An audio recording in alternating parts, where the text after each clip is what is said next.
कब्र के अंदर खुदा हुआ गड्ढा, उसमें रखी हुई लाश, उसके ऊपर रखे हुए लकड़ी के तख्ते और फिर ऊपर से मिट्टी। मेरे भाइयों, इतनी तारीक रात, सूरज की रोशनी का अंधेरा, लकड़ी के तख्तों का अंधेरा, कब्र की मिट्टी का अंधेरा, इस अंधेरे में हमें और आपको सबको जाना है। बहुत आसान है कह देना मरेंगे तब देखा जाएगा, बहुत आसान है ये कह देना कि मरेंगे तब देखा जाएगा। कहते हैं कब्र का हाल मुर्दे से पूछो। मेरे भाइयों, ये एहसास हो जाए कि एक दिन हमें अल्लाह के दरबार में जवाब देना है। जन्नत भी है, जहन्नम भी, हमें जहन्नम से अपने आप को बचाना है। अगर ये एहसास हो जाए कि अजाब जहन्नम बड़ा सख्त है, तो कोई आदमी फिर उस अजाब से बचने की फिक्र क्यों नहीं करेगा। ये सब जानते हैं कि कब्र में जाना है, लेकिन एहसास हो जाए कि कब्र की तारीकी क्या है, तो कोई आदमी मेरे भाइयों नमाज छोड़ सकता है। 20 साल पहले मैंने कहा था, जिस मस्जिद के अंदर कब्र होगी उस मस्जिद के अंदर नमाज नहीं होगी, नहीं माना जाता है। दलील क्या दी जाती है? मदीने में अल्लाह के रसूल की भी तो कब्र है, उसको भी तो दीवारों से घेर दिया गया है। अल्लाह के रसूल की कब्र को आम लोगों की कब्र के बराबर खड़ा नहीं किया जा सकता है, क्योंकि नबियों के बारे में नबी का फरमान यह है कि पैगंबरों की और नबियों के जिस्मों को कब्र की मिट्टी नहीं खाती। लेकिन हमारे और आपके जिस्मों के बारे में नहीं है कि कब्र की मिट्टी नहीं खाती। नबियों के बारे में अल्लाह के रसूल का यह फरमान है कि नबियों को वहीं दफन किया जाता है जहां उनका इंतकाल होता है, जहां उनकी रूह निकलती है वहीं पर उनको दफन किया जाता है। नबियों के लिए मसाइल अलग हैं और अवाम के लिए मसाइल अलग हैं, लिहाजा नबी की कब्र को हम आज की कब्र पर महमूल नहीं कर सकते हैं। अल्लाह के रसूल का ही यह फरमान है कि नबियों को वहीं दफन किया जाता है जहां उनकी रूह निकले, यानी मुझे भी वहीं दफन करना जहां मेरा इंतकाल हो। नबी अकरम ने यह फरमा कर साफ कर दिया कि मेरी कब्र वहीं होगी जहां मेरा इंतकाल होगा। नबियों की कब्र को खोद कर नहीं निकाला जा सकता है, लेकिन किसी इंसान को गाड़ दिया जाए, किसी इंसान को दफन कर दिया जाए और पता चले कि यहाँ तो मस्जिद थी, मस्जिद में एक आदमी को दफन कर दिया गया, अगर 10 साल बाद 20 साल बाद भी पता चले तो फिर उस कब्र को खोदा जाएगा। अगर उसमें से कुछ हड्डियां मिलती हैं तो उनको निकाला जाएगा और उनको मुसलमानों के कब्रस्तान में मुंतकिल कर दिया जाएगा और कब्र को जमीन के लेवल पर करके उस पर नमाज पढ़ी जाएगी। अगर 10, 15, 20 साल के बाद अगर उसमें हड्डियां भी ना मिले, जब कब्र को खोदा जाए तो उसमें हड्डियां भी ना मिले, क्योंकि जिस्म इंसान का मिट्टी से बना हुआ और जिस्म को मिट्टी बन जाना है। अब अगर हड्डियां नहीं मिलती हैं तो उस कब्र से 1-2 तसला, 1-2 बड़ा बर्तन भरकर मिट्टी निकाली जाएगी और उसको मुसलमानों के कब्रस्तान में मुंतकिल कर दी जाएगी और इस कब्र को जमीन के बराबर करके उस पर नमाज पढ़ी जाएगी। लेकिन मसला है वो अपनी जगह पर कायम रहेगा। आप उसकी चाहे कितनी दीवारें खड़ी कर दें, चारों तरफ से उसको कितना भी घेर दें, लेकिन जिस कब्र मस्जिद के अंदर कब्र है उस मस्जिद के अंदर नमाज नहीं होगी, नहीं होगी, नहीं होगी। ये उसी नबी का फरमान है जिस नबी का फरमान ये है कि नबियों को वहीं दफन किया जाता है जिस जगह नबियों का इंतकाल होता है। उसी नबी का यह भी फरमान है कि अपने घरों को कब्रस्तान मत बनाओ। यह भी कहा उसी नबी ने, लानतुल्लाहि अलल यहूदी वन नसारा इत्तखज़ु कुबूर अंबियाहिमुल मसाजिद। अल्लाह की लानत हो यहूद और नसारा पर जिन्होंने अपने अपने नबियों की कब्रों को मस्जिद बना लिया है। मेरे भाइयों, कब्रों को मस्जिद नहीं बनाया जा सकता है, मस्जिद में कब्र नहीं बनाई जा सकती है। लिहाजा इस हदीस को अपनी जगह पर, ये मसले पुराने हो चुके हैं, अब लेटेस्ट मसाइल की तरफ आइए, नए नए मसाइल की तरफ आइए। वक्त की ज़रूरत है नए मसाइल की तरफ आना। तो ये मसले तो बहुत पुराने हो चुके हैं, तो हमें इन मसलों को जानने की ज़रूरत है। जहाँ इस्लाम ने एहतराम इंसानियत बताई है, वहीं इस्लाम के अंदर एहतराम मुस्लिम भी बताया गया है। अच्छा, अब ये अंदाजा लगाओ, जब अल्लाह ये कह रहा है कि पड़ोसी के बच्चों को प्यार और मोहब्बत की नजर से देखो, तो इसका मतलब क्या हुआ? अपने बच्चों से कितना प्यार करो। ये आप अंदाजा लगा सकते हैं ना। जो इस्लाम दूसरों के बच्चों से मोहब्बत करने का हुक्म दे रहा हो, तो उससे अंदाजा लगाओ कि फिर अपने बच्चों से कितनी मोहब्बत होनी चाहिए। जो इस्लाम पूरी इंसानियत के साथ अच्छा सलूक करने का हुक्म दे रहा हो, तो फिर मुसलमानों के साथ अच्छा सलूक करने का उसमें कितना हुक्म होगा।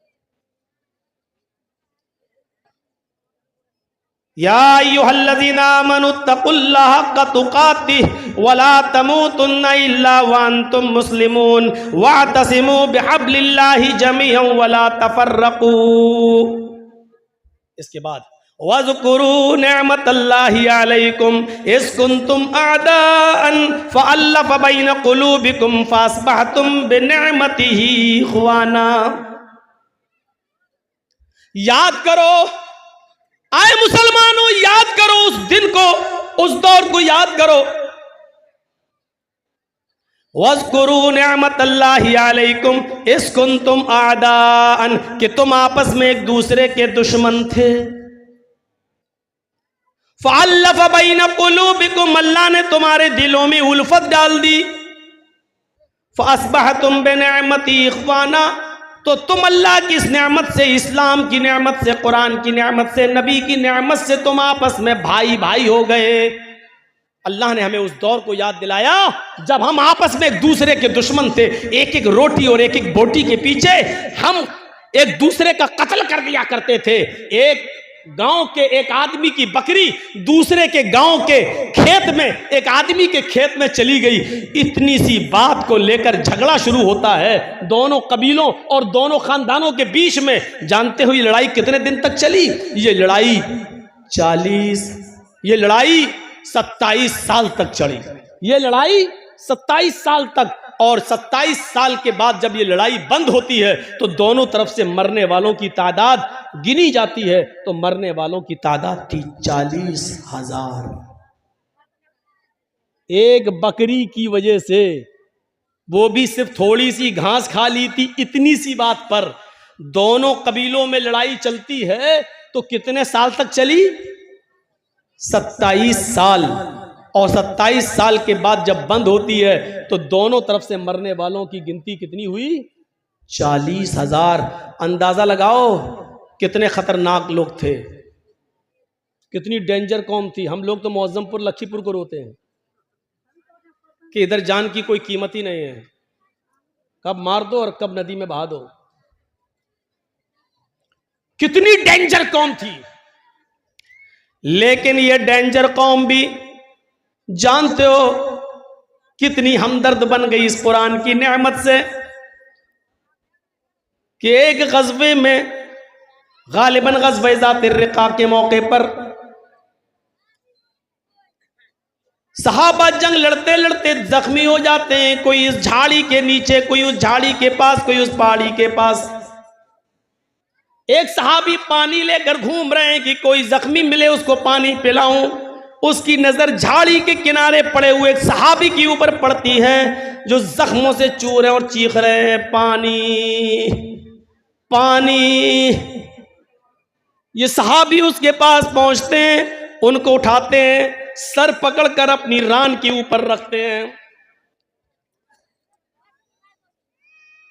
उनको पानी का गिलास उनके मुंह में रखते हैं, देते हैं कि पानी पियो।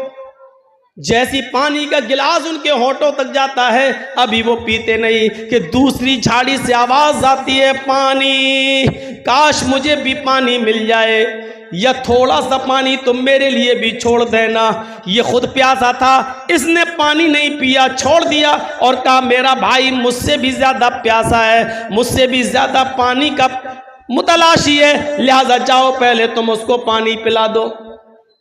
यह आदमी उसके पास जाता है, उसके होंठों से पानी का प्याला लगाता है कि तीसरे की आवाज आती है, थोड़ा बच जाए तो मेरे लिए भी छोड़ देना, मेरा भी हलक सूखा जा रहा है। दूसरे आदमी ने तीसरे की तरफ रेफर कर दिया, नहीं नहीं मैं रह सकता हूं, मेरा भाई मुझसे भी ज्यादा प्यासा लग रहा है, जाओ तुम पहले उसको पानी पिलाओ। ये पानी पिलाने वाला तीसरे के पास जाता है, उसको उठाता है, पानी का प्याला जमीन पर रखकर उसको सहारा देकर उठाकर अपने सीने पे लगाता है, फिर पानी का प्याला उठाकर उसके हलक में डालने की कोशिश करता है, उसके होंठ पे लगाता है, होंठ हिल नहीं रहे हैं। पानी का प्याला रखकर उसके दिल की धड़कनों को देखता है तो धड़कनें बंद है। सांस नाक में उंगली रखकर देखता है तो सांस बंद है। यानी तीसरा सहाबी रूह कब्ज से उनसुरी को परवाज कर चुकी है, उसका इंतकाल हो चुका है। इसने तीसरे को जमीन पर लिटाकर दूसरे के पास लौट कर आया। चलो ये तीन ही थे, अब दूसरे को ही पिला दे।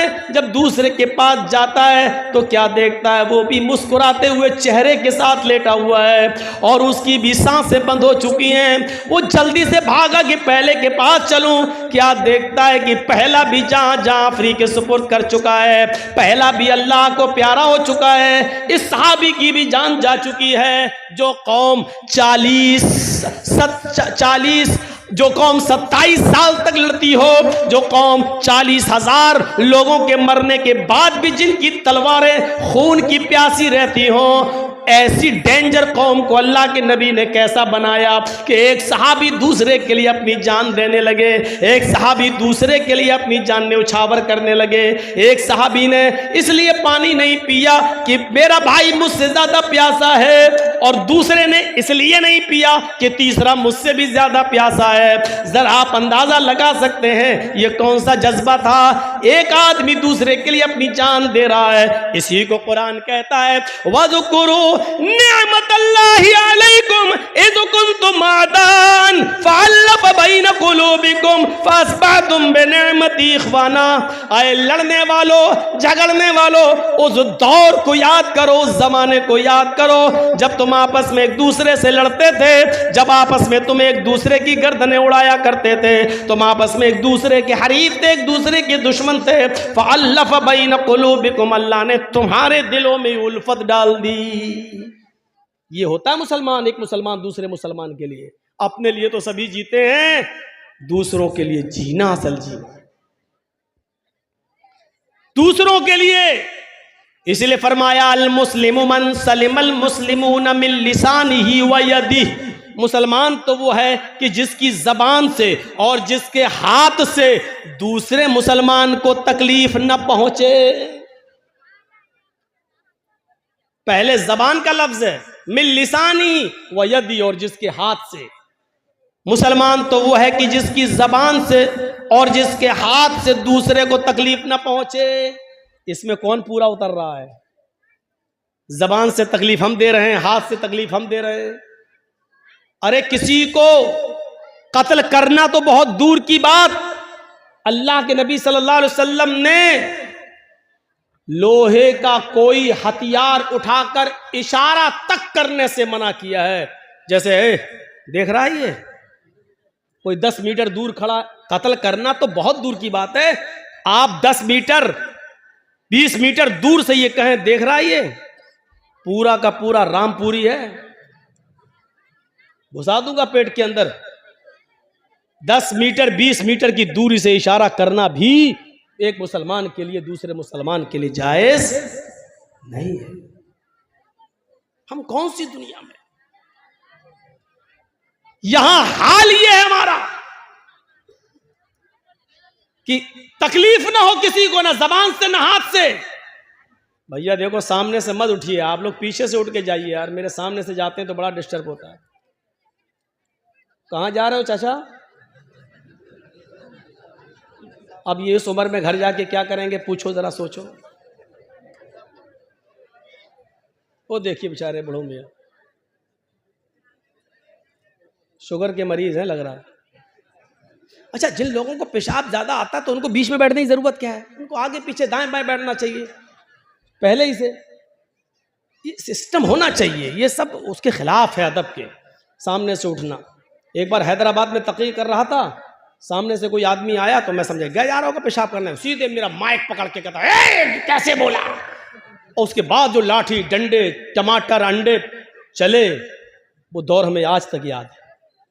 तो डर लगता है, सामने से कोई आदमी जब उठता है तो मुझे डर लगता है। वो हैदराबाद हमें याद आ जाता है। इंसान हम भी हैं, खोपड़ी में वो ऐसा बैठ गया है कि जब भी कोई उठता है तो वो हैदराबाद याद आ जाता है। तो सामने से मत उठा करिए। जबान से और हाथ से तकलीफ नहीं होनी चाहिए किसी को, किसी मुसलमान को किसी मुसलमान से। लेकिन यहां तो हाल यह है कि हम अपनी परेशानियों से इतना परेशान नहीं हैं जितना आपके आराम से हमें परेशानी हो रही है। हमें अपनी दाल से इतनी परेशानी नहीं हो रही जितना आपके गोश्त से हमें परेशानी हो रही है। हमारे घर में क्या पका है उससे परेशानी नहीं हो रही है, आपके घर में कुकर की सीटी से आने वाली बिरयानी की खुशबू हमें और परेशान कर देती है कि यह आदमी हमसे ज्यादा अच्छा कैसे खा रहा है।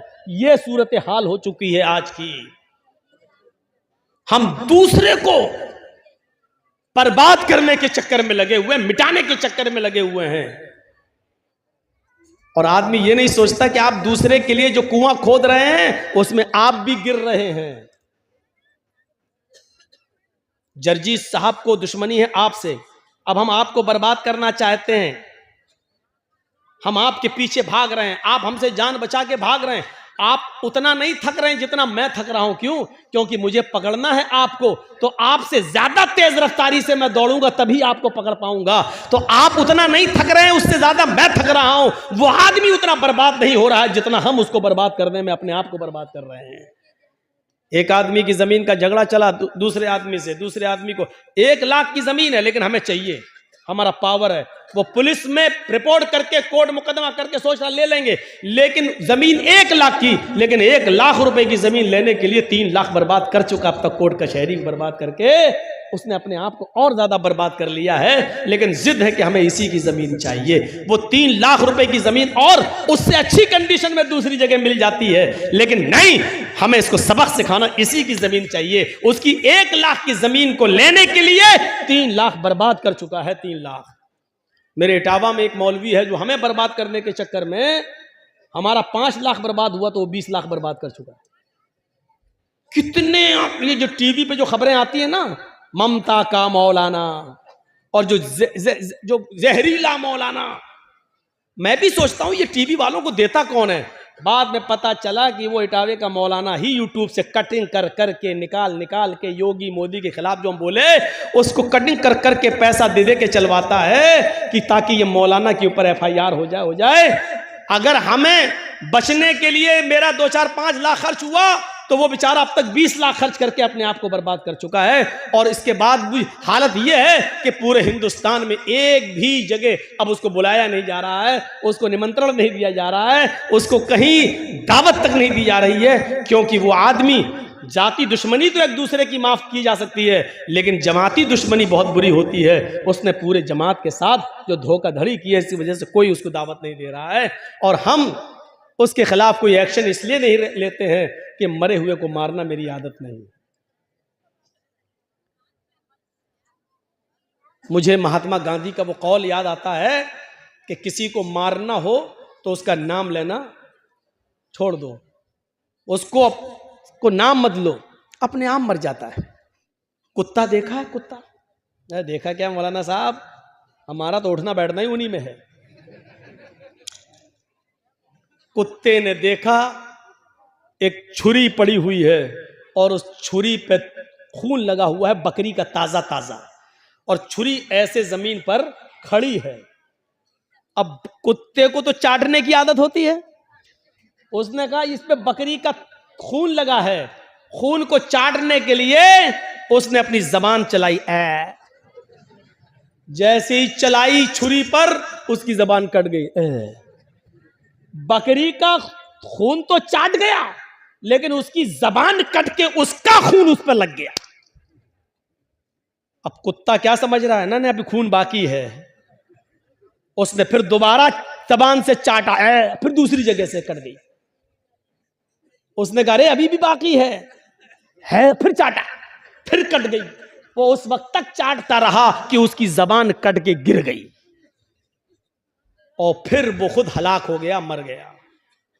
यही हालत हमारी है। मिसाल सख्त जरूर है, लेकिन सच्ची मिसाल है।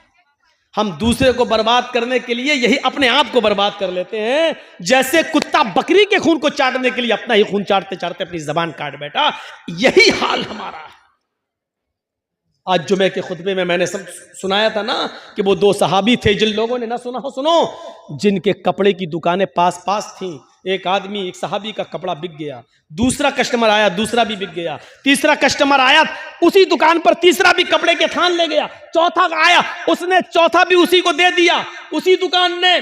पांचवा कस्टमर आया उसी दुकान पर कपड़ा खरीदने, दुकानदार कहने लगा नहीं, अब वो कपड़ा मेरे पास नहीं है, मेरे भाई के पास चले जाओ, इससे भी अच्छा कपड़ा तुम्हें वहां मिल जाएगा, ये पड़ोस में दुकान है। उसने ये सोचकर उसको भेज दिया कि मेरे तो 4 कपड़े के थान बिक गए, मेरे घर में मेरी बीवी बच्चों का गुजर बसर चल जाएगा, मेरे भाई की तो बोनी तक नहीं हुई है उस पड़ोसी की, उसके भी बीवी है, उसके भी बच्चे हैं, उसको भी शाम को कमा कर ले जाना है और अपने बीवी बच्चों का पेट पालना है। उसने ये सोचकर अब हमारे पास कपड़ा नहीं है कह दिया, ताकि मेरे भाई की भी कुछ बोनी हो जाए, उसको भी इतना कपड़ा उसका भी बिक जाए कि उसके घर में चूल्हा जल जाए। मेरे भाइयों, उसने मना कर दिया कि मेरे पास कपड़ा खत्म हो गया, जाओ मेरे भाई की दुकान के पास चले जाओ। मेरे भाइयों, ईमानदारी के साथ बताना, कंपटीशन के दौर में हमारी इधर चाय की दुकान, बगल में इधर चाय की दुकान, हम दूसरे की दुकान पर आने वाले कस्टमर को भी अपनी आवाज देकर बुला लेते हैं। हम ये ई रिक्शा चला रहे हैं, उधर दूसरा हमारा भाई भी चला रहा है, उसके पास आने वाली सवारी को भी हम खींच लेते हैं। कितना? 20 रुपया? नहीं, आओ हम 15 लेंगे, आओ बैठ जाओ। हम उसके भी मुंह से रोटी का लुकमा छीन रहे हैं। हमारे घरों में बरकत हो तो कहां से हो, हमारे बच्चों को बीमारियां न लगे तो कैसे न लगे, हमारे माँ बाप को बीमारियां और कैंसर जैसी बीमारियों में मुलव्वस न हो तो क्यों न हो, क्योंकि हमने रोजी रोटी के सारे नाजायज तरीके इस्तेमाल कर रखे हैं। हम तो अपने भाई की खुशी देखना ही नहीं चाहते हैं, हम अपने दुकान के होते हुए दूसरे की दुकान पे कस्टमर आता हुआ देखना ही गवारा नहीं कर सकते हैं। मेरे भाइयों, इस्लाम की तालीम ये तो नहीं थी, इस्लाम की तालीम ये तो नहीं थी। इमाम अहमद इब्न हंबल रहमतुल्लाह अलैह के पास एक बूढ़ी औरत आती है और सुनो, आए बीड़ियों का धंधा करने वालों सुनो, आए तंबाकुओं के धंधे करने वाले सुनो, आए सूद और ब्याज के खाने वालों सुनो, आए लंबे चौड़े बैंक बैलेंस बनाने वालों सुनो, आए बैंकों की नौकरियां करने वालों सुनो। इमाम अहमद इब्न हंबल रहमतुल्लाह अलैह के पास एक बूढ़ी औरत आती है और कहती है, इमाम मोहतरम, कहा जी एक मसला पूछने आई हूं, मेरी माँ बहनें सुने, उस जमाने की औरतें और वो भी बूढ़ी औरतों में कितना तकवा हुआ करता था। कहा इमाम साहब, मैं चरखा चलाती हूँ, चरखा तो जानते हैं ना, मैं चरखा चलाती हूँ, दूसरे लोग अपना सूत दे जाते हैं धागा, मैं उसको बना के फिराती हूँ और उनसे मजदूरी लेती हूँ, कभी दिन में और कभी ओवर टाइम करती हूँ तो रात में भी चलाती हूँ। मैं चिराग जलाकर मैं चरखा चलाती हूं, जब मेरे पास तेल होता है तो मैं चिराग अपना जलाती हूं और सूत फिराती हूं। इमाम साहब, उसकी मजदूरी मैं लेती हूं। कहा इसमें बुराई क्या है? कहा मैं ये नहीं पूछने आई हूं कि बुराई क्या है, मैं ये पूछने आई हूं कि कभी कभी मेरे पास चिराग जलाने के लिए तेल नहीं होता। अच्छा, तो मैं सोने के लिए बिस्तर पर जाना चाहती हूं, लेकिन देखती हूं कि पड़ोसी के घर में चिराग जल रहा है और उसके घर के चिराग की रोशनी मेरे आंगन में आ रही है। मैं अपना चरखा लेकर उस आंगन में बैठ जाऊं और उस पड़ोसी के घर से जो चिराग जल रहा है, मैं मांगने नहीं गई उसकी रोशनी, लेकिन उसकी रोशनी ऑटोमेटिक मेरे घर में आ रही है। अगर मैं उसके चिराग की आने वाली रोशनी में अगर सूत फिरा लूं और चरखा चला लूं और ये चलाकर मैं अपने मालिक से उसकी मजदूरी ले लूं, तो ये कमाई मेरे लिए हराम तो नहीं होगी, मेरे लिए ये मजदूरी हराम तो नहीं होगी। मैंने चोरी नहीं की है, मैंने उससे चिराग में का तेल नहीं मांगा है, उसके घर में चिराग जल रहा है और उसकी रोशनी मेरे घर आ रही है। उसकी रोशनी मेरे घर आ रही है, अगर मैं उसकी रोशनी में सूद फिरा लूं और इसकी मजदूरी में ले लूं तो ये मेरे लिए हराम तो नहीं होगी। ये खाकर कहीं मैं अजाब कब्र की मुस्तहिक तो नहीं बनूंगी, कहीं मैं जहन्नम में तो नहीं जाऊंगी। अहमद इब्न हम्बल रहमतुल्लाह अलैह फरमाते हैं, खातून माँ तेरे सवाल ने अहमद इब्न हम्बल के इल्म को आज शर्मिंदा कर दिया। काबे के रब की कसम, तेरे इस मसले का जवाब अहमद इब्न हम्बल के पास नहीं है। कहने लगी, इमाम साहब फिर आपसे बड़ा आलिम इस बस्ती में कोई है ही नहीं, फिर मैं ये किससे मसला पूछूं। उन्होंने कहा, सुन मेरी माँ, जहां तक कयास का नतीजा है, कयास का तकाजा है, तो जहां तक मेरा इल्म है मैं उस इल्म की रोशनी में कयास लगाकर अंदाजे से ये कह सकता हूं कि इसमें कोई हर्ष तो नहीं लग रहा है। क्यों? क्योंकि तू मांगने नहीं जा रही है, वो अचानक आ रही है। तेरे घर में भी दीवार नहीं है और उसके घर में भी कोई दीवार नहीं है, और उसके चिराग की रोशनी आ रही है तेरे घर, तो इसमें तेरा क्या कसूर है? बज़ाहिर तो इसमें कोई बुराई नहीं लग रही है, लेकिन अगर तुम्हारा दिल आमादा नहीं है तो मेरी माँ इससे भी बच जाओ तो बेहतर है, इससे भी परहेज कर लो तो बेहतर है, इससे भी, क्योंकि वो है तो दूसरे ही की रोशनी, है तो दूसरे ही की रोशनी। बहरहाल अगर तुम इससे भी परहेज कर लो तो ये ज्यादा बेहतर है तुम्हारा। जब वो औरत वहां से जाने लगी बुढ़िया, तो इमाम अहमद इब्न हम्बल ने लोगों से पता लगवाया कि ये किसकी बेटी है, इसके बाप का क्या नाम था। बताया होगा किसी ने कुछ जो मेरे जहन में नहीं रहा। अहमद इब्न हम्बल फरमाते हैं कि आज के ज़माने में ऐसी बूढ़ी औरतें मौजूद हैं, ज़रूर इसका बाप कोई आलिम कुरान होगा, आलिम हदीस होगा, क्योंकि ऐसी तरबियत अपनी औलाद के अंदर कोई बड़ा आलिम ही पैदा कर सकता है। बुढ़ापे की इस दहलीज पर पहुंचकर भी इस औरत की हालत यह है, इस बुढ़िया की हालत यह है कि पड़ोस से आने वाली रोशनी में भी, उस चिराग की रोशनी में भी चरखा चलाने के बारे में सोच रही है कि ये चरखा चलाएंगे तो ये कमाई मेरे लिए हलाल होगी या हराम। तब ऐसे लोगों की नमाजें अर्श से टकराएं और अल्लाह कबूल ना करे, ऐसा हो ही नहीं सकता है। मेरे भाइयों, इधर हम नमाज पढ़ के निकलते हैं, जो मैं सर बसजदा हुआ जमी पर, तो आसमां से आने लगी ये निदा, तेरा दिल तो है सनम आशना, तुझे क्या मिलेगा नमाज। एक हमारा तकवे का हाल ये है, एक हमारी परहेजगारी का हाल यह है कि यहां से निकले नमाज पढ़ के, मालिक यौमिद्दीन, तू कयामत के दिन का पूरा पूरा मालिक है। इय्याका नअबुदु व इय्याका नस्तईन, तेरी ही इबादत करते हैं, तुझसे ही मदद मांगते हैं। इहदिनस सिरातल मुस्तकीम, जो सीधा रास्ता उस पे चला, तमाम बुरे रास्तों से बचा ले। यहां ये दुआ मांग के हटे, सलामु अलैकुम व रहमतुल्लाह, सलामु अलैकुम व रहमतुल्लाह, जैसी सलाम फेरा और मस्जिद के बाहर निकलते ही जेब में बीड़ी रखी है, निकाली और माचिस जलाई और सूरह दुखान की तिलावत शुरू,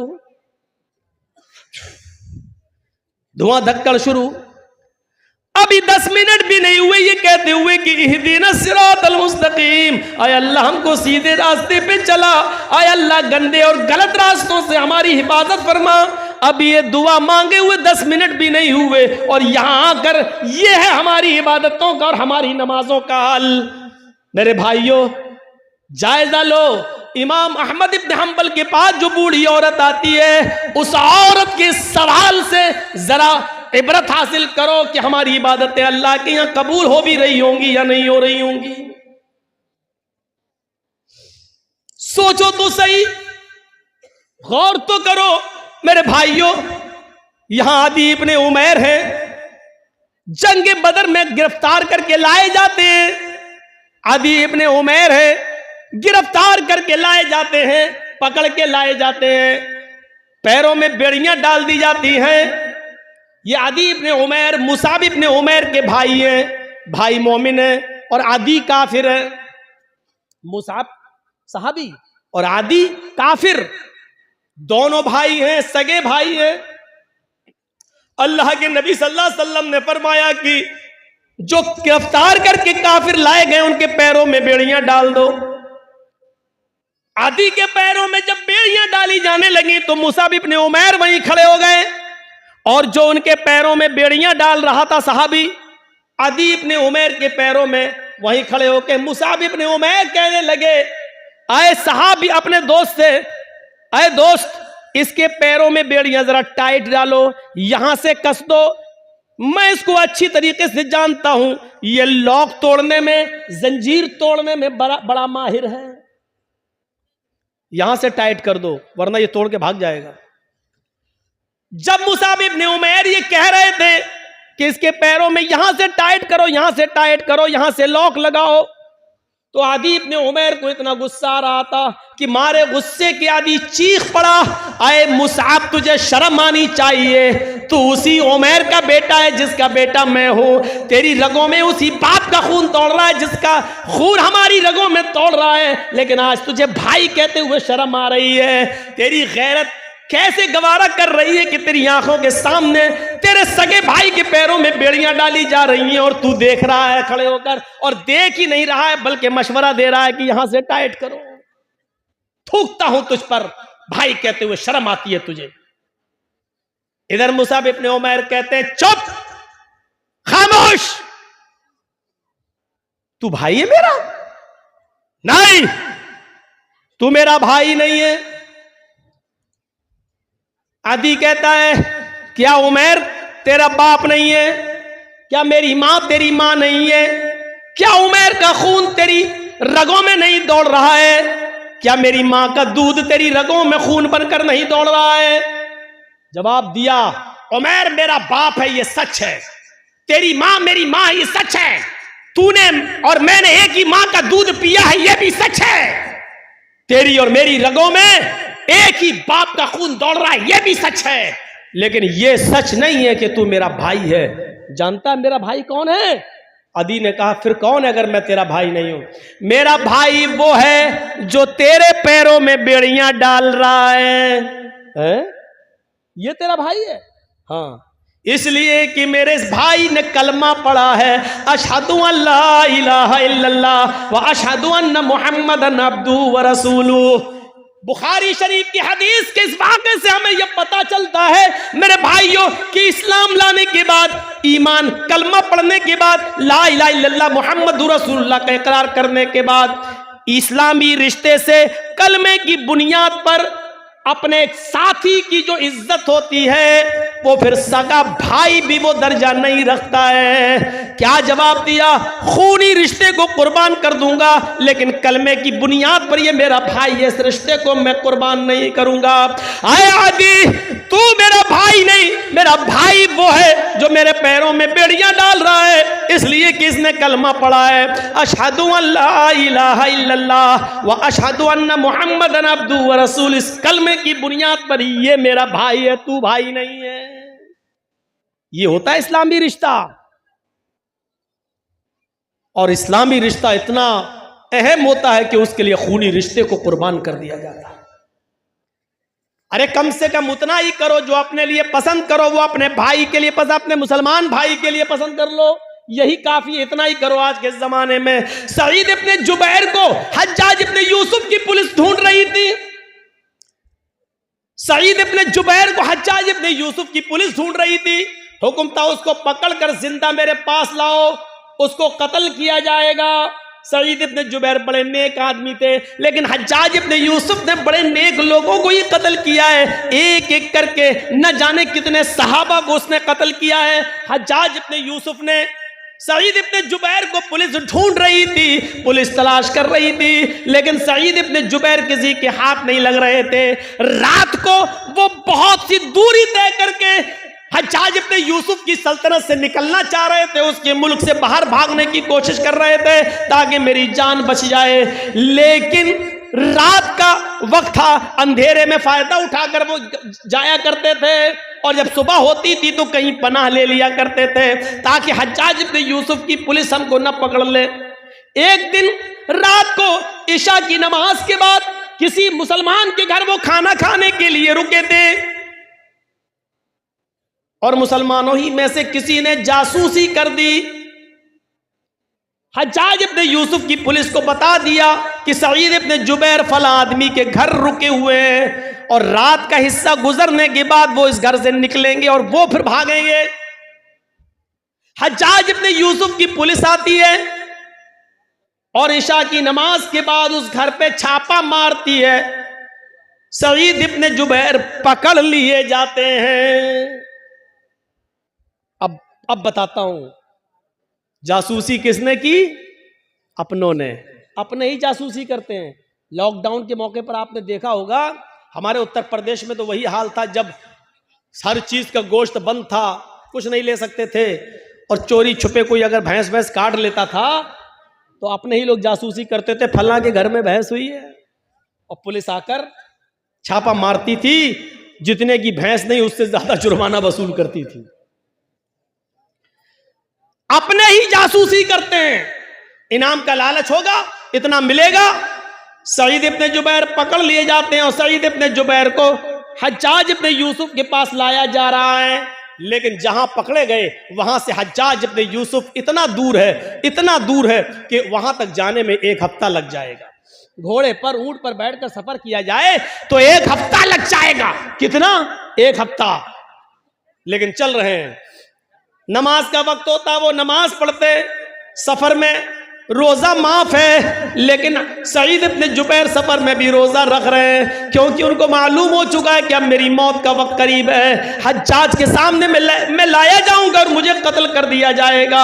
लिहाजा वो दिन में रोजा रखना शुरू कर दिए। जहां पुलिस वाले आराम करने के लिए रुकते वो वहीं नमाज पढ़ना शुरू कर देते और नफली इबादत करना शुरू कर देते हैं। सईद इब्ने जुबैर की इबादत पुलिस वालों को बड़ी पसंद आई, उनका अखलाक बहुत पसंद आया। हज्जाज किन दोनों पुलिस वालों ने 3 दिन के बाद कहा, देखो सईद इब्ने जुबैर बड़ा नेक आदमी है, अगर इसको हम हज्जाज के पास ले जाएं तो हज्जाज इसको कत्ल कर देगा। बेचारा बच्चों वाला आदमी है, बीवी बच्चे इसके महरूम हो जाएंगे, और हज्जाज को क्या मालूम कि हमने इसको पकड़ा है। ऐसा करो, इस बेचारे को छोड़ देते हैं, ये नेक आदमी है, अच्छा आदमी है, हज्जाज तो जालिम है, वो इसको कत्ल कर देगा। इन दोनों पुलिस वालों ने आपस में सलाह और मशवरा किया कि इस नेक आदमी के कत्ल की जिम्मेदारी हम अपने ऊपर न लें, छोड़ देते हैं इसको। ये दोनों पुलिस वाले सईद के पास आए, कहने लगे, आए सईद इब्ने जुबैर, आए सईद इब्ने जुबैर, तुम्हारी इबादत ने, तुम्हारे अखलाक ने मेरा दिल मोह लिया है। हम नहीं चाहते कि तुम्हें हज्जाज के पास लेकर चलें, मेरा दिल चाहता है कि तुम्हें हम छोड़ दें। आए हज्जाज, ये रात का वक्त है, अंधेरे का फायदा उठाओ और तुम निकल जाओ। हज्जाज को तो मालूम नहीं है कि मैंने तुम्हें गिरफ्तार कर लिया है। हम उसके पास जाएंगे और कह देंगे कि हमें सईद इब्ने जुबैर मिले ही नहीं। सईद इब्ने जुबैर ने कहा, तुम्हारी बड़ी मेहरबानी, मैं कसीरुल अयाल हूँ, मेरे बच्चे ज़्यादा हैं, मेरी बीवी है, बच्चों का बोझ है मेरे ऊपर, अगर तुम मुझे छोड़ रहे हो तो ये तुम्हारा रहमो करम है मेरे ऊपर। अच्छा है, छोड़ दीजिए भाई, मैं आपका ये एहसान कभी भूलूंगा नहीं। उन्होंने कहा, एहसान की क्या बात है, आप मुजरिम नहीं हैं, हज्जाज आपका दुश्मन है, वो आपको कत्ल करना चाहता है। जाओ, आए सईद, मैंने तुम्हें छोड़ दिया है, जाओ चुपके से, जाओ, निकल जाओ। सईद इब्ने जुबैर बड़े खुश होते हैं कि मुझे हज्जाज के पुलिस वालों ने छोड़ दिया, लेकिन उनकी खुशी ज्यादा देर तक न रही। वो थोड़ी दूर तक आगे गए होंगे, जैसे यहां से मौजमपुर बस आता है स्टैंड, 1 किलोमीटर तकरीबन गए होंगे, मुश्किल से 1 किलोमीटर गए होंगे, और जाने के बाद वहां कुछ सोचने लगते हैं और सोचकर फिर वहां से वापस आते हैं। 1 किलोमीटर गए, लेकिन कुछ उनके दिमाग में आया और वहां से सोचकर वो फिर लौटे आए, और लौट कर आने के बाद उन दोनों पुलिस वालों के पास आ गए और कहने लगे, अरे हज्जाज इब्ने यूसुफ के पुलिस वालों, मुझे हज्जाज के पास ले चलो, मैं भाग कर, छिप कर भागना नहीं चाहता, मुझे हज्जाज के पास ले चलो। पुलिस वालों ने कहा, तुम्हारा दिमाग खराब है सईद, हज्जाज तुम्हारी जान का दुश्मन है, तुम्हें कत्ल कर देगा। कहा, वो मैं जानता हूं कि वो मुझे कत्ल करेगा, फिर का इसके बावजूद मैं उसके सामने जाना चाहता हूं। पुलिस वाले कहते हज्जाज, आए सईद बेवकूफी मत करो, मैंने तुम्हें छोड़ दिया, फिर तुम क्यों आए? सईद इब्ने जुबैर रोते हैं और रोते हुए कहते हैं, आए पुलिस वालों, तुम्हें नहीं मालूम जिस आदमी ने मेरी जासूसी की और तुम्हें यह बताया कि मैं इस घर में छिपा हूं, वो तो कहीं ना कहीं से देख ही रहा होगा, उसको तो यह मालूम ही होगा कि तुम दोनों ने मुझे गिरफ्तार कर लिया है, मुझे पकड़ लिया है। वो आदमी हज्जाज को यह खबर दे देगा, इन दोनों पुलिस वालों ने सईद को गिरफ्तार कर लिया। आए पुलिस वालों, अगर हज्जाज को यह पता चल गया कि तुमने मुझे पकड़ लिया था और फिर छोड़ दिया,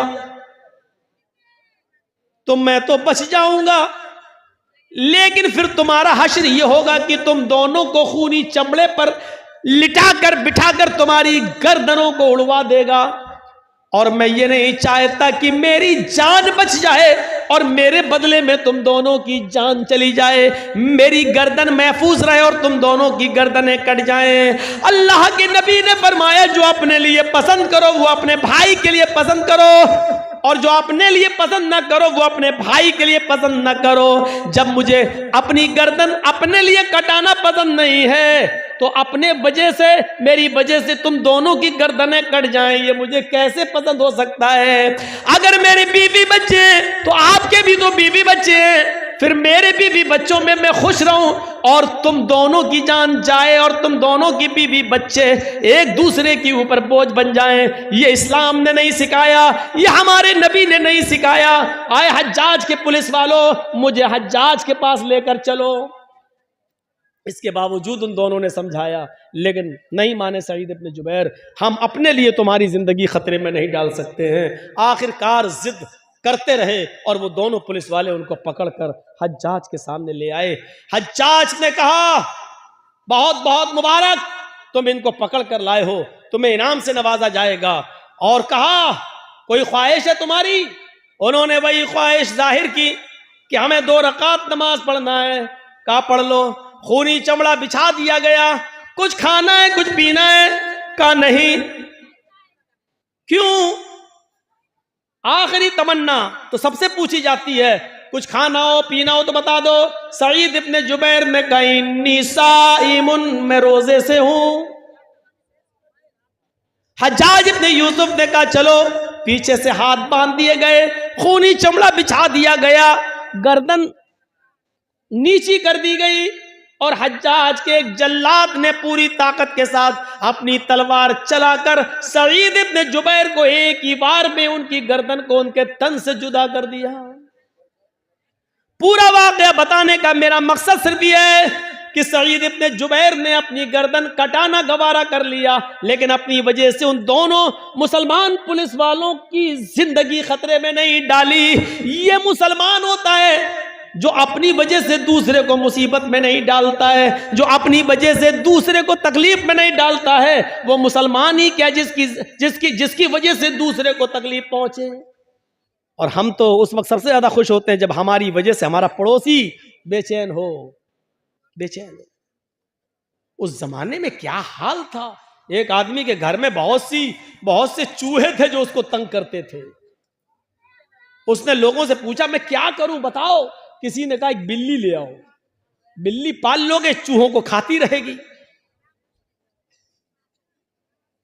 उसने कहा, ये तुमने सही मशवरा दिया।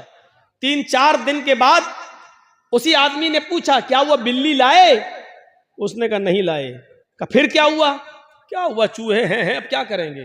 तो कहा, बिल्ली क्यों नहीं लाते हो?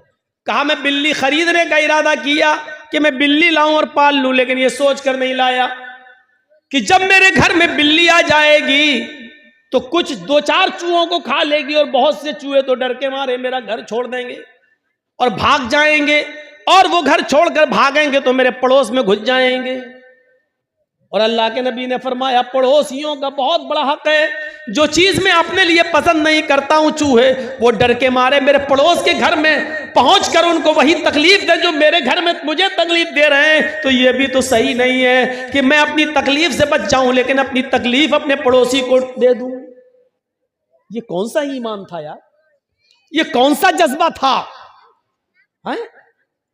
इस जज्बे को क्या कहेंगे आप?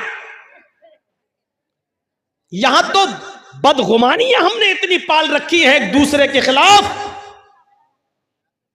हमारी मौलाना जर्जीस की आपसे बनती नहीं है। आप हमें नहीं देखना चाहते, हम आपको नहीं देखना चाहते, गुस्सा घर में ही हो। अब आपने हमारे खिलाफ बहुत कुछ पाल लिया है, अपने दिमाग में रख लिया है। अब आपका जहन वही कहेगा जो आपके दिमाग में है। अब मौलाना जर्जीस चाहे कितना अच्छा काम कर रहे हो, लेकिन आपको बुरा लगेगा। अब जर्जीस साहब नमाज पढ़ के निकलेंगे तो आप क्या कहेंगे, देखो 9 से चूहे खा के बिल्ली चली हज का, इतना बड़ा मुल्ला बना फिर रहा है। अच्छी तकरीर करेंगे तो कहीं देख कैसे दिखावा कर रहा है।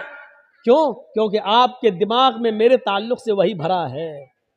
आप घर की छत पर खड़े हैं, मैं मस्जिद से निकल कर नमाज पढ़ के निकला हूं और मैं जबान में बोलता हुआ बड़बड़ाता हुआ जा रहा हूं, सुभान अल्लाह अल्हम्दुलिल्लाह, सुभान अल्लाह अल्हम्दुलिल्लाह, मुंह चल रहा मेरा।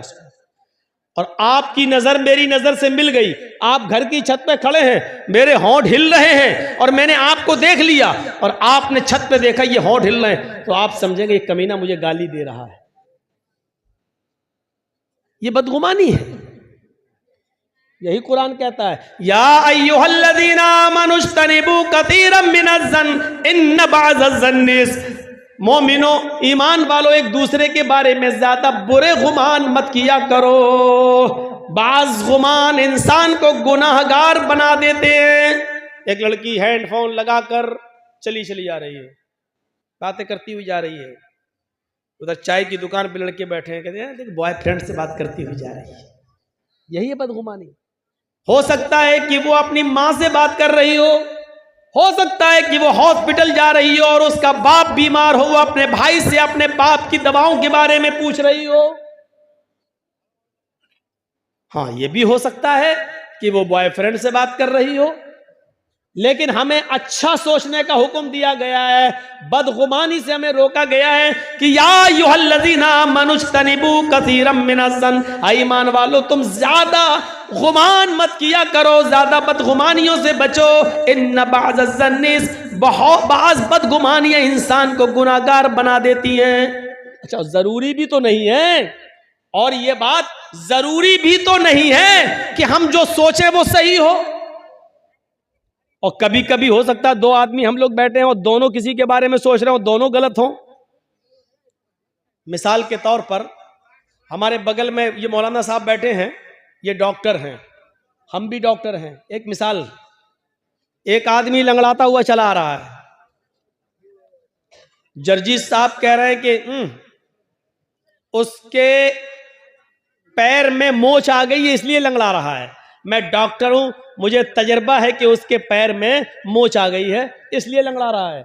हमारे बगल में जो मौलाना है ये डॉक्टर है, ये कह रहे नहीं नहीं नहीं नहीं नहीं, उसके कमर में दर्द है इसलिए लंगड़ा रहा है। क्योंकि मैं भी डॉक्टर हूं, मुझे भी तजर्बा है, मेरा तजर्बा कहता है कि उसके कमर में दर्द है इसलिए लंगड़ा रहा है। जर्जीस साहब ने कहा अगर उसके पैर में मोच ना आई हो तो 1000 रुपया मैं हार जाऊंगा। मौलाना साहब कहने लगे अगर उसकी कमर में दर्द ना हो तो 1000 रुपया मैं हार जाऊंगा। चलो, 1000 रुपया दोनों मौलाना ने दिया और लियाकत साहब के पास रख दिया। लीजिए, अगर मेरी बात सही निकले तो मैं जीत जाऊंगा, इनकी बात सही निकले तो ये जीत जाएंगे। थोड़ी देर के बाद सामने लंगड़ाता हुआ आदमी सामने आ गया। जर्जीस साहब ने पूछा बताओ तुम्हारे पैर में मोच है? मौलाना साहब ने पूछा कहो क्या तुम्हारे कमर में दर्द है? उस लंगड़ाते हुए चल कर आने वाले आदमी ने कहा न तो मेरे पैर में मोच है न कमर में दर्द है। जब कमर में भी दर्द नहीं है, पैर में भी मोच नहीं है, फिर तुम लंगड़ा क्यों रहे हो? उसने चप्पल दिखाई कि ये टूट गई थी इसलिए मैं लंगड़ाते हुए चल रहा था, चप्पल को बचाते हुए। लीजिए साहब, जर्जीस साहब ने जो सोचा, जो गुमान किया वो भी गलत, मौलाना साहब ने जो सोचा वो भी गलत। 1000 इनको इनका दे दिया, मैंने अपना रख लिया। जरूरी नहीं कि आप किसी के बारे में जो सोच रहे हैं वो सही ही हो। इसलिए कुरान कहता है ज्यादा बदगुमानी से बचो, क्योंकि बाज़ बदगुमानियां इंसान को गुनाहगार बना देती हैं। बाज़ बदगुमानियां इंसान को गुनाहगार बना देती हैं। मेरे प्यारे साथियों, तसव्वुर करो इमाम औज़ाई रहमतुल्लाह अलैह के बीवी के पास एक औरत मिलने आई सुबह फजर की नमाज के बाद, सूरज निकलने के बाद उनसे एक औरत मिलने आई। किससे? इमाम औज़ाई रहमतुल्लाह अलैह की बीवी से। दरवाजा खटखटाया, इमाम औज़ाई रहमतुल्लाह अलैह फजर की नमाज के बाद, सूरज निकलने के बाद भी कुरान की तिलावत कर रहे थे, दुआ मांग रहे थे, चटाई पर बैठे थे।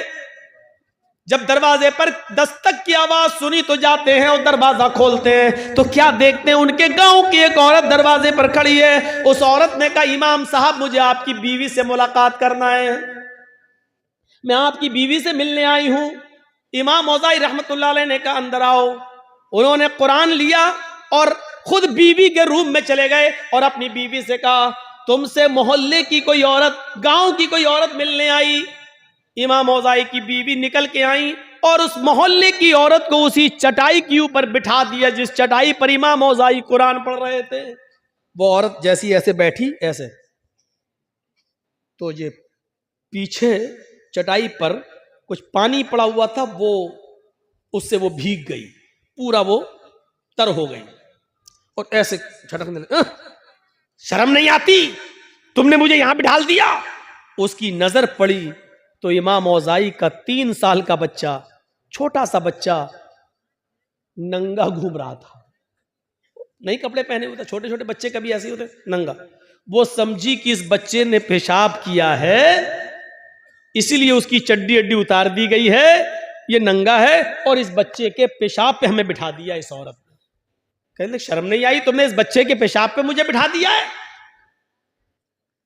इमाम औज़ाई की बीवी कहती है कि बेफिक्र रहो बहन, ये पेशाब नहीं है। अरे तुम कह रही हो पेशाब नहीं है, बच्चा नंगा घूम रहा है, उसकी चड्डी ये पड़ी हुई है, भीगी हुई चड्डी ये पड़ी हुई है और चटाई पर ये भीगा और उसकी वजह से मेरा कपड़ा भीग गया, मैं नापाक, मेरा कपड़ा नापाक हो गया। अब घर जाने के बाद कपड़ा भी धुलूं और इतना हिस्सा भी मैं अपना धोऊं।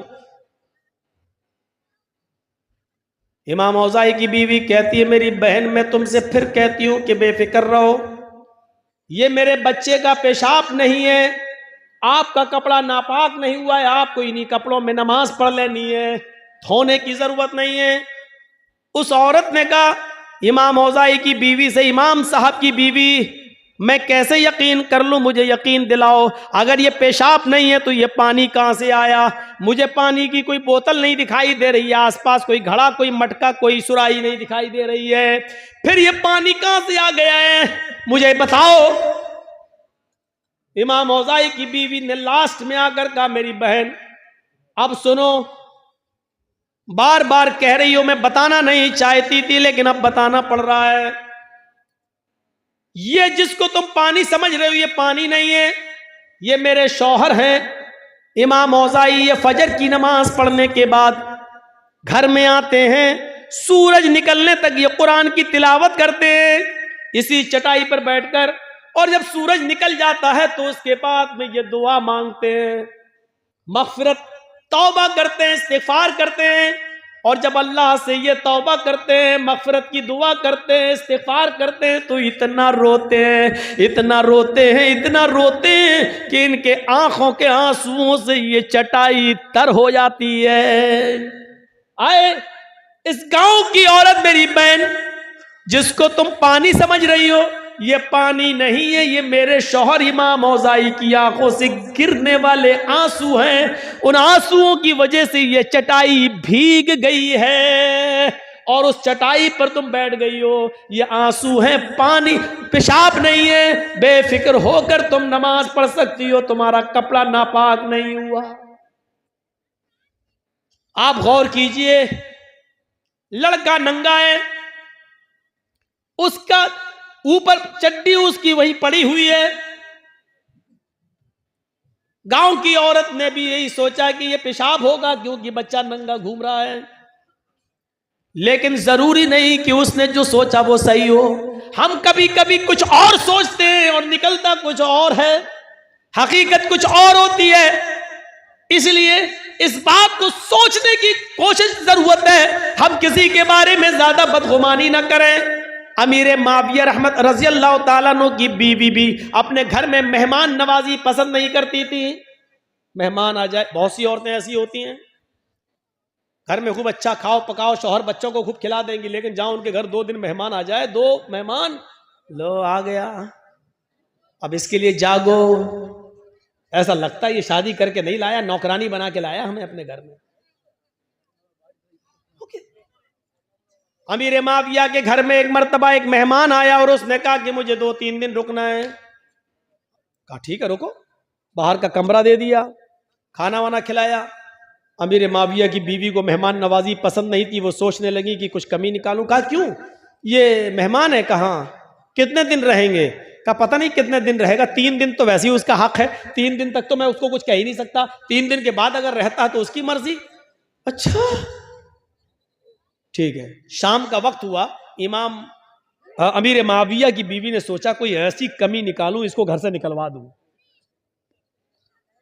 इशा की नमाज के बाद अमीर माविया ने उस अपने मेहमान के कमरे में चटाई रख दी, रात में तहज्जुद पढ़ते हो तो पढ़ लेना, लोटा रख दिया, अगर वुजू बनाना हो तो पानी ये है, एक दूसरा पानी रख दिया, अगर इस्तंजा करना हो तो बाहर से दरवाजा खोलना और यहाँ खाली मैदान पड़ा है, यहाँ पर आप पेशाब करना हो तो यहाँ कर लेना और यहीं पर नमाज पढ़ लेना और फजर में इंशाअल्लाह मस्जिद में मुलाकात होगी। ठीक है। बाहर का सिस्टम सब अलग करके अमीर माविया सो गए। थोड़ी देर के बाद जब उनकी बीवी ने देखा कि अमीर माविया सोए हुए हैं, रात काफी हो गई है, कहा कि उठें और देखें कि मेहमान क्या कर रहा है। मेहमान अगर जग रहा हो और कुछ उल्टी सीधी खुराफात कर रहा हो तो अमीर माविया को जगाऊं और कहूं कि और उसको निकाला जाए। अमीर माविया की बीवी उठती हैं और अपने मेहमान के रूम तक जाती हैं और दरवाजे में कान लगाती हैं तो क्या सुनती हैं कि मेहमान बड़ा बेहुदा और गंदा गाना गा रहा है। आवाज बड़ी प्यारी थी उसकी, सुरीली। उस सुरीली आवाज में वो बेहुदा और इश्किया गाना गा रहा, बड़ा बेहुदा गाना। अमीर माविया की बीवी को एक नुक्ता मिल गया, एक पॉइंट मिल गया। वो जल्दी से जाती और अपने हस्बैंड को जगाती, उठो। कहा क्या है, इधर आओ, देखो तुम्हारा मेहमान क्या कर रहा है। अरे मेहमान क्या कर रहा है, उसका तो रूम मैंने अलग कर दिया है, उसका कमरा अलग कर दिया है। अरे इधर तो आओ, इधर आओ, उठो उठो उठो। उठाया, देखो देखो देखो। अरे कमरा बंद है। अरे दरवाजा, कान लगाओ, कान लगाओ। जब कान लगाया तो गाना बड़ा बेहुदा गाना गा रहा है। अमीर माविया से कहने लगी, देखो अभी भी इसको घर में रखोगे, ये ऐसा गाना गा रहा है, लगता है जैसे इसके घर में कोई माँ बहन बेटी ना हो, ऐसा गंदा गाना। अमीर माविया ने अपनी बीवी का हाथ पकड़ा और उसको खींच कर अपने बिस्तर पर लाए और फरमाया, जब मैंने उसके कमरे को अलग कर दिया, उसके रूम को अलग कर दिया, उसकी चटाई अलग कर दी, उसका मुसल्ला अलग कर दिया, उसका वुजू का लोटा अलग कर दिया, जब मैंने उसके कमरे से कोई मतलब भी नहीं रखा तो तुमने दरवाजे पर कान लगाकर उसके अंदर की जासूसी क्यों की है? क्या तुम्हें नहीं मालूम मोहम्मद रसूलुल्लाह ने फरमाया, अगर घर के दरवाजे सब बंद हो और कोई तुम्हारे घर में झांकने की कोशिश करे, सुराख से या दीवार पर चढ़कर या किसी सांस से अगर तुम्हारे घर की जासूसी करे और तुम्हारी नजर पड़ जाए तो बाहर निकल कर तुम उसकी दोनों आंखें फोड़ सकते हो, तुम्हें कोई गुनाह नहीं। तुम उसकी जासूसी क्यों कर रही हो? वो अंदर क्या कर रहा, हमें क्या मतलब? भाई अंदरूने खाना से हमें क्या मतलब, वो घर के अंदर क्या कर रहा है? तुम्हें किसी के घर के अंदरूनी मामले से क्या लेना देना? तुमने जासूसी क्यों की? अमीर माविया की बीवी बोलती, अब भी मुझी को कहोगे? कहा हाँ तुम्ही को कहूंगा, अल्लाह के रसूल ने जासूसी से मना किया, तुमने जासूसी क्यों की? चलो लेट जाओ, सो जाओ। ये देखो इनको बताया तब भी हम ही को डांट रहे हैं। ठीक है सोती हूं। अब वो सोने लगी। अब अमीर माविया देख रहे हैं कि ये सो जाए तब मैं जाऊं उसको समझाऊं, अकेले में ये सो जाए। अब वो देख रहे सोए कि नहीं। काफी देर के बाद उसको नींद आई और थोड़ी देर के बाद नाक का जनरेटर चलने लगा, खर्र खर्र। अमीर माविया समझे हाँ बेहोशी में हो, अब सो गई है। अब उठूं और उसको समझाऊं, अब मैं अपने मेहमान को समझाऊं। अकेले में नसीहत करो तो ज्यादा फायदा करती है। अमीर माविया उठते हैं, उसके कमरे की तरफ जाते हैं, कान लगाकर सुनते हैं कि एक बार और देख लूं अगर जाग रहा है तो अंदर जाऊं, और नहीं जाग रहा हो, सो रहा होगा, तो उसकी नींद खराब करने से क्या फायदा। सुबह फजर के बाद जगा दूंगा, सुबह फजर के बाद समझा दूंगा। तो कान लगाते हैं कि देखें गाना गा रहा कि नहीं। अब जब कान लगाया तो क्या सुनते हैं कि वही मेहमान अब कुरान की तिलावत कर रहा है। अभी थोड़ी देर पहले गाना गा रहा था, लेकिन अब इतनी देर के बाद जब दोबारा कान लगाकर सुना तो वही मेहमान सुरीली और बेहतरीन क़िरात में कुरान की तिलावत कर रहा है। अमीर माविया भागते हुए गए और अपनी बीवी को उठाए, उठ उठ उठ उठ। क्या, अरे उठ तो। अरे मैं इतनी गहरी नींद में सो रही थी, तुमको क्या सुबह नाश्ता हमें बनाना है, दोपहर में खाना हमें बनाना है, मेरी जान पर इतने काम पड़े हुए हैं, तुमने मुझे उठा दिया। और इधर आओ। क्या है? सुन सुन, कहने जासूसी करना तो मना है, फिर क्यों करवा रहे हो? अरे कर तो पहले, सुन तो। खुद मना करते हो, खुद सुनवाते भी हो। कहां पहले सुन। बड़ा बहरूपिया है ये तो। का क्या? अभी तो गाना गा रहा था, कुरान पढ़ रहा है। कहां? अच्छा ये बताओ जासूसी क्यों करवाई? कहा मेरी बीवी, जासूसी यकीनन मना है, लेकिन हम में और तुम में फर्क है। तुमने मुझे मेरे भाई की बुराई दिखलाई, तुमने मुझे मेरे भाई की बुराई दिखलाई, और मैंने तुम्हें अपने भाई की खूबी दिखलाई। अल्लाह के नबी फरमाते हैं बुराइयों पे पर्दे डालो और खूबियों को बयान किया करो। हम खूबी बयान कर रहे हैं, देखो ये मेरे भाई की एक अलामत। वो तो ठीक है, लेकिन बहरूपिया गाना क्यों गा रहा था? का सुबह निपटेंगे। फजर की नमाज दोनों ने जमात से पढ़ी, और फजर की नमाज के बाद अमीर माविया ने उससे रात का मंजर बयान किया कि तुम गाना गा रहे थे और बाद में कुरान। तो उसने कहा जब आपको मालूम ही हो गया है तो सुन लो, मुझे बहुत टेंशन है, मेरी जिंदगी गमों में घुली जा रही है, मुझे एक पल भी सुकून नहीं मिलता है, इतने टेंशन है, इतने गम है। जब मुझे बहुत ज्यादा गम होते हैं और जब गमों की वजह से मुझे नींद नहीं आती है, करवटें बदलता रहता हूं, तो फिर मैं गुनगुनाने लगता हूं, गाना गाने लगता हूं, अपना दिल बहलाने की कोशिश करता हूं, लेकिन गाना गाने की वजह से मेरे गम और बढ़ते जाते हैं, मेरी उलझनें और बढ़ती जाती हैं।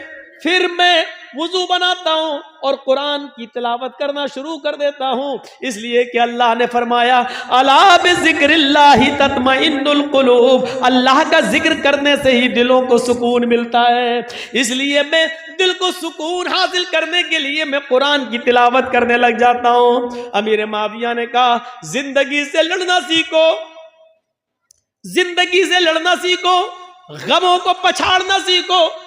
गम हर इंसान की जिंदगी में आ सकते हैं, इससे लड़ना सीखो, गमों पर सब्र करो, और जब तुम्हें गम बहुत ज्यादा आ जाया करें और जब तुम्हें सोने न दिया करें तो तुम कुरान पढ़ लिया करो। इसलिए कि अल्लाह के ताला ने कहा है कुरान की तिलावत ही तुम्हारे दिलों को सुकून पहुंचा सकती है, तुम्हारे दिलों को सुकून दे सकती है। जिन लोगों को टेंशन बहुत रहता है, सुन लो, जिन लोगों को बहुत ज्यादा दिमागी उलझन रहती है, जो लोग बहुत ज्यादा दिमागी टेंशनों के शिकार हैं, मेरी 3 बेटियां 4 बेटियां बड़ी हैं, जवान है, शादी नहीं हो रही है, मेरा बच्चा बड़ा हो गया है, शादी के लायक हो गया, फिर भी माँ बाप की बात नहीं सुनता है, फिर भी घर देर से आ रहा है, जिनको 50 किस्म के गम खाए जा रहे हैं, उनको एक दुआ सिखला कर जा रहा हूं। ये दुआ को अपना वजीफा बना लो, ला हौला वला कुव्वता इल्ला बिल्लाह। बस इतनी सी दुआ है, इस दुआ को उठते बैठते पढ़ते रहा करो। अल्लाह के नबी फरमाते हैं ये ला हौला वला कुव्वता इल्ला बिल्लाह, ये 99 बीमारियों की दवा है, और सबसे हल्के दर्जे की बीमारी यह है कि इंसान के गम नहीं दूर हो रहे हो, इंसान को टेंशन हो, तो ये सबसे हल्की बीमारी है जो इस दुआ से चली जाती है। इससे बड़ी बड़ी 98 बीमारियां और हैं जो इस दुआ के पढ़ने से जाएंगी। मेरे भाइयों, ये दुआ को हमारी माँ बहनें भी याद कर लें, आप भी याद करिए। टेंशन की ये दुआ है, जहनी उलझन की ये दुआ है, गम और उलझन, और जिसके दिमाग में हजारों किस्म के ख्यालात आते हैं, उसकी जिंदगी में सुकून नहीं, तो वो ये दुआ पढ़ता रहे, ला हौला वला कुव्वता इल्ला बिल्लाह। और साथ में ये दुआ भी अगर मिला सकता है तो मिला ले, या मुसर्रिफल कुलूबी सर्रिफ कल्बी अला दीनिक, ऐ दिलों के पलटने वाले मेरे दिल को अपने दीन की तरफ, अपने मजहब की तरफ, इस्लाम की तरफ पलट दे, मेरा दिल इधर उधर नहीं, सिर्फ अपने दीन की तरफ लगा दे। ये दोनों दुआएं आप इसको अपना वजीफा बनाइए। दोनों नहीं पढ़ सकते तो एक दुआ ला हौला वला कुव्वता इल्ला बिल्लाह, इसको ही अपना वजीफा बना लीजिए। बेहतर है कि दोनों पढ़ें। दोनों नहीं पढ़ सकते तो कम से कम एक दुआ पढ़िए। ये जहनी उलझनों को दूर करने की एक दुआ है। तो मेरे भाइयों, अमीर माविया ने अपनी बीवी से क्या कहा, तुम्हें किसी के अंदरूनी खाने से क्या मतलब, और बदगुमानी करने से क्या फायदा? नहीं, तुम्हें कुछ नहीं करना है, तो बदगुमानी हमें और आपको नहीं करना है। या अय्युहल्लज़ीना मनुज्तनिबू कसीरम मिनज़्ज़न इन्न बअज़-ज़न्नि, ईमान वालों तुम एक दूसरे से ज्यादा बदगुमानी मत किया करो, इसलिए कि बहुत सी बदगुमानियां इंसान को गुनाहगार बना देती हैं। हम किसी के बारे में बुरा सोचेंगे तो बदगुमानी होगी, और बदगुमानी इंसान को गुनाहगार बना देती है। मेरे भाइयों, इस्लाम के अंदर दाखिल हो जाइए, एक दूसरे की हमदर्दी अपनाइए, एक दूसरे के हमदर्द बनिए। और साथ में मैंने शुरू किया था कि जो नमाज किसी भी हाल में माफ नहीं है, मेरे भाइयों, उस नमाज के लिए हमें और आपको हर वक्त तैयार रहना चाहिए। मैंने सुबह जुमे के खुतबे में कहा था कि अगर गांव में कोई लड़का किसी लड़की को लेके भागता, उसकी पंचायत हो जाती है, तो गांव में सरदार को चाहिए कि अगर कोई आदमी नमाज नहीं पढ़ता है तो उसकी भी पंचायत होनी चाहिए, उसके ऊपर भी जुर्माना आयद होना चाहिए। नमाज दीन का हम सुतून है, और ये जलसा भी मस्जिद की तामीर और तरक्की के लिए किया गया है।